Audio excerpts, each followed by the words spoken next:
पाकिस्तान ने एक बार फिर बॉडी स्नैचिंग और रेंडिशंस के धंधे में एंट्री मार ली। लेट अली शो यू के इस एपिसोड में आप सबको खुशामदीद। Do like, subscribe and share this content. Pakistan के फॉर्म 47 वजीर आजम शहबाज शरीफ की एक बहुत लंबी congratulatory tweet I Donald Trump के लिए को खिताब करते हुए, और उसके अंदर उन्होंने बड़ी तारीफें, बहुत शुक्रिया, बहुत ही अज़म का इजहार किया। Absolutely not. जो इमरान खान ने कहा था वो इसी बुनियाद पे कहा था कि हम बैनुल-अक़वामी या अमेरिका की जंगों के अंदर एक हथियार बन के सामने नहीं आएंगे, हायर्ड गन। मगर अब एक बार फिर, क्योंकि धंधा ही यही था शुरू से और रिलेशनशिप ही इसी बुनियाद पे बनी थी। अगर आपको याद नहीं है तो मैं आपको शायद थोड़ी याद दिलाऊं। पता नहीं कितने दर्जनों के हिसाब से पाकिस्तानियों को और गैर पाकिस्तानियों को पाकिस्तान से अबडक्ट किया गया, अगवा किया गया 2001 से लेकर 2010, 11 तक, 12 तक, और उससे भी एक्चुअली आगे तक। और फिर उन्हें अमेरिका भेजा गया, ग्वांटानामो में भेजा गया और दीगर ममालिक में भेजा गया, मिस्र, यॉर्दन, जहां जहां पे CIA बेसिस मौजूद थे।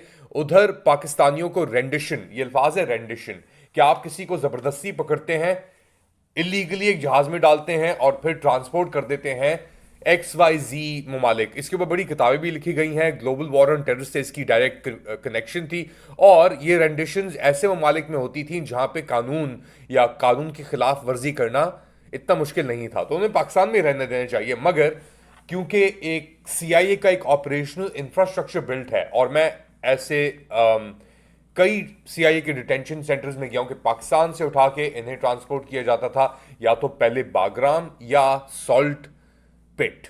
एक जगह बनाई गई थी काबुल से बाहर, जैसे बागराम था वैसे ही एक जगह बनाई गई थी सॉल्ट पिट के नाम से।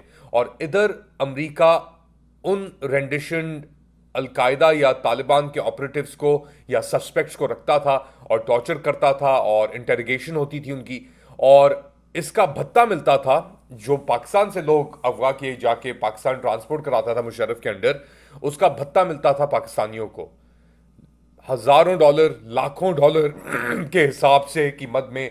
पाकिस्तान ने इस रेंडिशन प्रोसेस के जरिए पैसे कमाए, कई सालों तक कमाए, और अब एक बार फिर पाकिस्तान ने ये तोहफा दिया है अमेरिका को कि हम आपके साथ दोबारा, ये लें एक और तोहफा। और ये क्या तोहफा था? ये जो बंदा पकड़ा है इन्होंने, शरीफुद्दीन या जाफर करके जिसका नाम है, ये तोहफा। और ये उस दिन हुआ जब लगभग 18 सिक्योरिटी एहलकार के जनाजे उठाए गए बन्नू के अंदर, बन्नू कैंटोनमेंट के ऊपर जो हमला किया था गुल बहादुर ग्रुप के बंदों ने। उसके जो शोधा थे उनका जनाजा हुआ, और ये आप देख सकते हैं कितने लोग, कितनी तादाद में लोग आए। तो ये वही रिपीट हो रहा है कि 70,000 जो पाकिस्तानी शहीद हुए थे 9/11 के वाक़यात के बाद, जो अमेरिका की दहशतगर्दी के खिलाफ बैनुल-अक़वामी जंग थी उसके अंदर, वो एक बार फिर रिपीट पे जा रहा है। और एक तो ये सबूत है कि पाकिस्तान ने ये बंदा पकड़ा, या पकड़ा नहीं पकड़ा वो अलग बात है, क्योंकि अब इसके ऊपर भी तफ्तीश की जा रही है। क्योंकि एक CIA बैक्ड एक्सियोस के अंदर एक रिपोर्ट भी आई जिसके अंदर ये बताया गया कि जी देखें, हमारी तो विक्टोरिया न्यूलैंड इन लोगों के साथ कोई अंडरस्टैंडिंग ही नहीं थी, हमारे तो बहुत बुरे ख्यालात थे, मगर अब हम दोबारा री एंगेज करने जा रहे हैं। सरासर झूठ। अच्छा, एक बात तो ये, और वजाहत किस तरह होती है। सीनियर जर्नलिस्ट है इस्माइल खान डॉन के, पेशावर के जो रेजिडेंट एडिटर हैं, माइकल कुगलमैन ने एक्सियोस की रिपोर्ट को करके ये क्लेम्स किए कि जी अपना ये एबी गेट के बाद इस बंदे को पकड़ा गया, ये सब कुछ हुआ। तो इस्माइल खान ने कहा माइकल कुगलमैन को कि ये बंदा जो है इसको पकड़ा गया था जब तालिबान के इक्तदार में आने से पहले। वक्त अभी शायद तुम्हारी बात को कोरॉबरेट कर रहा है, बट सिक्योरिटी और इंटेल कोऑपरेशन हमेशा बरकरार रही है पाकिस्तान और अमेरिका के दरमियान। और ये पीक हुई अफगानिस्तान के दौरान जब जनरल बाजवा ने ओवरफ्लाइट्स के अंदर इंक्रीज किया, जो अमेरिका चाह रहा था वो उसने किया। और उस वक्त तक माइंड बन चुका था कि इमरान खान को निकालना है। आपको याद रखें कि जो मुलाकात हुई थी मई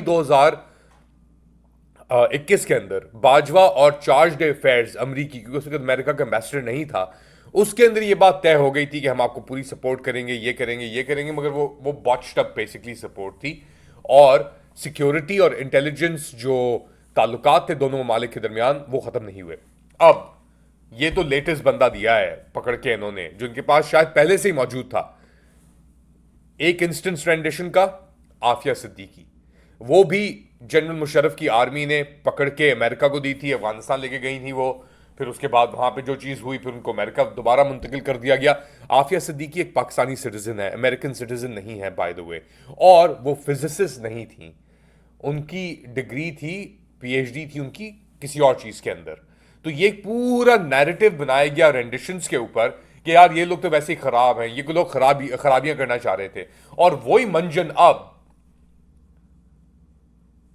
24 साल बाद दोबारा उस लाइन पे आ गए हैं, पाकिस्तानी रेंडिशंस लाइन के ऊपर, कि हम अपने बंदे पकड़ेंगे या बंदे पकड़ेंगे आपकी इंटेलिजेंस के ऊपर, हमारे बंदे शहीद होते रहे, हमें कोई मसला नहीं है, क्योंकि हमें यही चीज चाहिए सिक्योरिटी के लिए, अपनी सर्वाइवल के लिए, हमें सर्वाइव करने के लिए जिसमें चाहिए, बॉडीज चाहिए।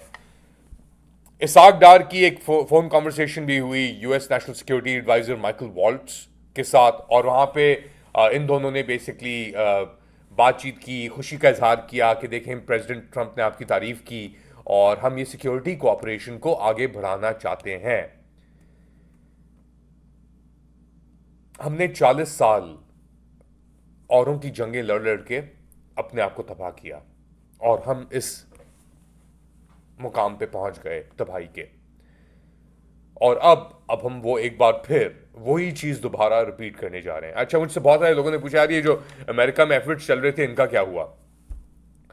अमेरिका से वापस आने के बाद मुझे अंदाजा हो गया था थोड़ा बहुत कि एक स्पॉइलर चल रहा है, क्योंकि सीआईए ने पाकिस्तान को यूक्रेन के लिए बहुत बुरी तरह इस्तेमाल किया, और उसने जो क्राइम्स इनिशिएट कर दिए हैं पाकिस्तान के अंदर, उसको अब आप पीछे रिवर्स नहीं कर सकते, एक्सेप्ट कि कोई अकाउंटेबिलिटी हो या कोई ऐसी रेवोल्यूशन आए जो पाकिस्तान में आती नजर नहीं आ रही।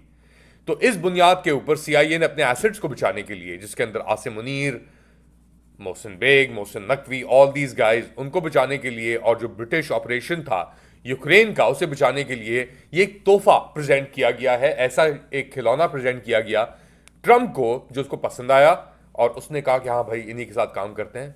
ये हेल विद ये सिक्योरिटी यानी ह्यूमन राइट्स, ये सब कुछ, हमारा एक मौक़िफ़ है पाकिस्तान के साथ, वो है सिक्योरिटी फराम करना, और पाकिस्तान का तो धंधा ही यही है सिक्योरिटी फराम करना। अपने लोग गिराते रहो और अपना इक़्तिदार बचाते रहो। तो इसकी मद में क्या हो रहा है, पाकिस्तान के अंदर एक आग लग चुकी है। बन्नू का एक इंस्टेंस है, मगर तोरखम के ऊपर भी बहुत क्लैशेस जारी हैं, और एक जंग सी सिचुएशन है, तोरखम बॉर्डर क्रॉसिंग ब्लॉक्ड है, आर्टिलरी शेलिंग हो रही है, 12 दिन हो गए इस चीज को। इस पूरी सिचुएशन के अंदर अली अमीन गंदापुर जो एक बहुत कॉम्प्रोमाइज कैरेक्टर हैं, उनकी भी मुलाकात हुई जेन मैरियट, जो एक आर्किटेक्ट समझी जाती हैं यूक्रेन पाकिस्तान एंगेजमेंट की, इस पूरे मरहले की, और उन्होंने एडवोकेट भी किया कि पाकिस्तान की इन्वॉल्वमेंट यूक्रेन के अंदर बहुत जरूरी है वेपन्स और आर्टिलरी की मद में।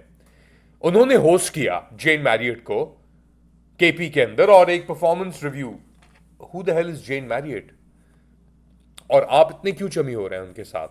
क्या आप नहीं देख रहे कि उन्होंने किस फस्तायत को सपोर्ट किया है पाकिस्तान के अंदर? उसके बाद एक स्टेटमेंट भी आया अली अमीन गंदापुर का, पहले उसे सुनते हैं फिर बात को आगे बढ़ाते हैं। इन्होंने पूरा फोकस तरीके साहब पे कर दिया, तरीके साहब के लीडरशिप पे, वर्करों पे, हमारा मैंडेट चोरी करने के लिए आइन तोड़ दिया, इलेक्शन टाइम पे नहीं कराए 2 सूबों में, तो उन चीजों में ये मामला साथ इनसे भूल गए, इन्होंने परवाह ही नहीं की। तो उधर इन्होंने फोकस यहाँ पे कर दिया, सारा जोर यहाँ लगा दिया, वहां पे दहशतगर्दी ने दोबारा सर उठा लिया। तो ये थे अली अमीन गंदापुर साहब, बड़े डिफरेंट चीजों के ऊपर बात कर रहे थे। पारा चिनार के अंदर it's done and dusted, security situation खत्म हो चुकी है, और वो क्यों हुई है, ये जिस अली अमीन खुद ही कह रहा है कि यार फोकस पूरा पाकिस्तान तहरीक इंसाफ के ऊपर है, या ये सिक्योरिटी सिचुएशन को खराब करने के ऊपर है। फिर यही होगा कि 225 गाड़ियां भेजनी पड़ेंगी पारा चिनार, और दुआ करनी पड़ेगी कि उसके ऊपर हमला ना हो, क्योंकि अब कोई 200 दिन होने को आ रहे हैं पारा चिनार को, कोई 600 दिन हो रहे हैं इमरान खान को, क्या जो उसके लिए मूवमेंट चली हुई है अमेरिका के अंदर, क्या वो बिल्कुल ज़ाया गई हैं? अब डीप स्टेट तो डीप स्टेट होता है, और ट्रंप भी होशियार होकर आया है कि वो हर जंग डीप स्टेट से नहीं लड़ेगा, और स्पेशली ऐसी जंग जिसके अंदर बहुत डीप कनेक्शंस चल रहे हो पता नहीं कब से। आप क्या समझते हैं? बताएं मुझे कमेंट सेक्शन के अंदर। To like, subscribe and share this content. इस मौजू पे और बात करूंगा, कोशिश करूंगा और खबरें आप तक लेके आऊं, मगर एक बात वाज़ेह है, Pakistan of the dictatorship, Pakistan of war on terror, Pakistan of absolutely yes is back. और इसका यह मतलब है कि पाकिस्तान के अंदर एक बार फिर खून की होली खेली जाएगी, खून की लहरें बहेंगी, बच्चे अपनी माएँ बच्चे निछावर करेंगी, जिस तरह से मुनीर चाहता है इस इक़्तिदार को बरकरार रखने के लिए। अपना ख्याल रखें। अल्लाह हाफिज़।